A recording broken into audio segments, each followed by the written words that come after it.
أعوذ بالله من الشيطان الرجيم. بسم الله الرحمن الرحيم. ولا تحسبن الله غافلا عما يعمل الظالمون.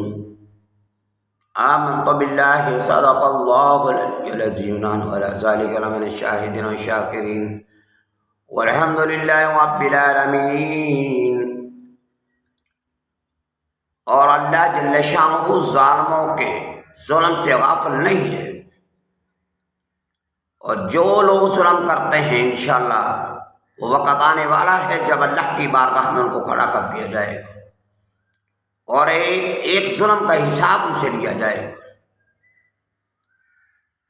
اور ونادى الموازين القسط يوم القيامة فلا تظلم نفس شيئا. میزان کو قیامت کے دن بچھا دیا جائے گا اور کسی پر ظلم نہیں ہوگا. وَإِنْ كَانَ مِثْقَالَ حَبَّةٍ مِنْ خَرْدَلٍ أَتَيْنَا بِهَا. رائی کے برابر بھی جس نے جو بھی کام کیا ہے وہ حاضر کر دیا جائے گا. تو یہ ظلم کرنے والے وَسَيَعْلَمُ الَّذِينَ ظَلَمُوا أَيَّ مُنقَلَبٍ يَنقَلِبُونَ، کہ آن قریب قیامت کے دن کیسی یہ کروٹ پلٹتے ہیں. تو اللہ ان کے ظلم سے غافل نہیں ہے، اس لیے ظلم کرنے سے بچو، یہ قیامت کے دن اندھیرا ہے.